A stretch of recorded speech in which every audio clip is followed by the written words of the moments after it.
Halo, Assalamualaikum warahmatullahi wabarakatuh. Gimana kabar hari ini? Semoga tetap sehat, tetap semangat, tetap antusias, dan tentu saja tetap luar biasa. Selalu saya gaungkan, salam sukses PPSMB UGM. Nah, teman-teman semuanya, pada kesempatan kali ini saya mau lanjut nih ya. Kemarin saya sudah bahas self-concept, self-efficacy, dan juga self-confidence. Nah, self-efficacy itu adalah hal yang sangat penting sebagai fondasi untuk membentuk self-confidence atau membentuk kepercayaan diri.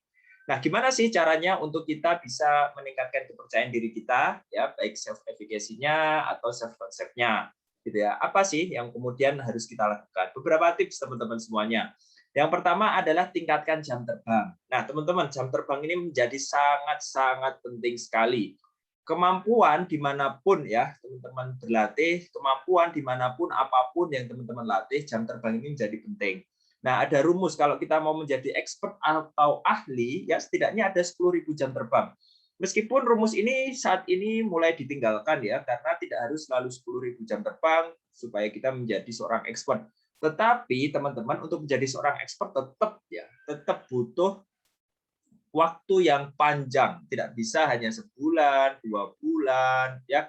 Butuh waktu berbulan-bulan, bertahun-tahun, dan itu konsisten dilakukan. Ya, artinya kita bertanya pada diri kita, hari ini kira-kira kalau misalnya dihitung-hitung jam terbangnya kita hitung, sudah berapa banyak atau sudah berapa jam Anda melakukan fasilitasi atau melakukan training? Apakah hitungannya sudah 20 jam atau 30 jam atau 50 jam? Itu masih sedikit teman-teman ya. Artinya kalau dari 10.000 jam kita ambil deh 1/1000-nya, maka ada 10 jam. Kira-kira role play selama ini teman-teman sudah kalau diakumulasikan itu sudah 10 jam belum? Untuk satu materi ya, untuk satu materi itu sudah 10 jam belum? Nah, ini menjadi sebuah pertanyaan dan sekaligus tantangan ya, karena untuk mencapai 10 jam tidak mudah.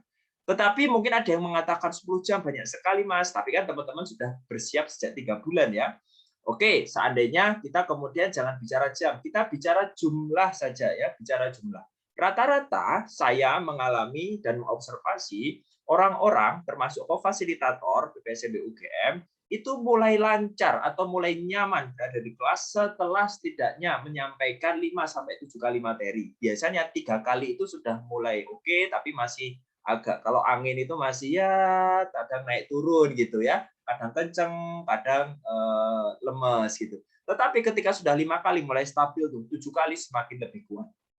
Jadi pertanyaannya kembali, sudah berapa kali Anda role play untuk materi yang sama? Apakah sudah 5 kali atau sudah 7 kali? Nah, setidaknya teman-teman 5 kali, kalau bisa 7 kali untuk materi yang sama. Sehingga besok teman-teman ketika materi diberikan kepada Anda harus latihan 7 kali gitu ya. Maka Anda akan menjadi seseorang yang mungkin bukan, kita tidak bisa mengatakan expert, tetapi terbiasa.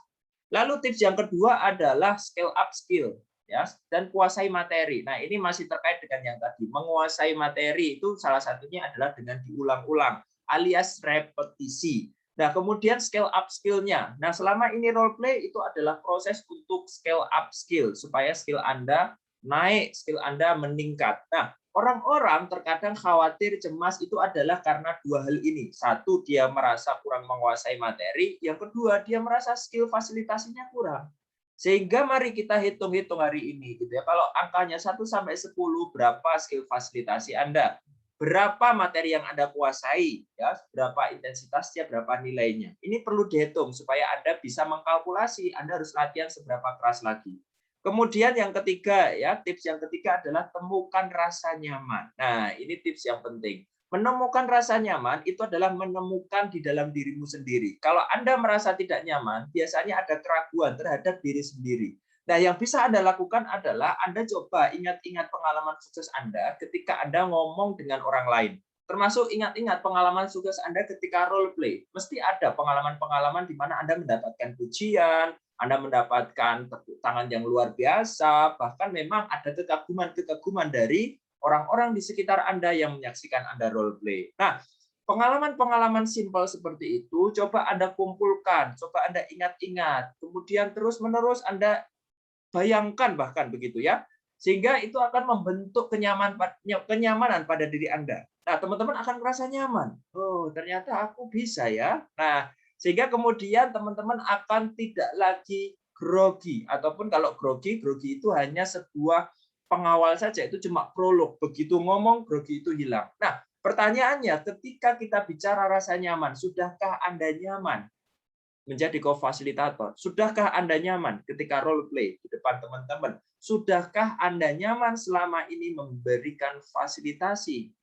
Nah, ketika Anda sudah jawab, nyaman, yes, good. Tapi kalau Anda merasa kayaknya belum nyaman nih, Mas. Nah, berarti ada PR untuk membuat diri Anda merasa nyaman. Gimana PR? Bagaimana menyelesaikan PR ini? Sama, tingkatkan skill, tingkatkan kemampuan materi, dan tingkatkan jam terbang Anda.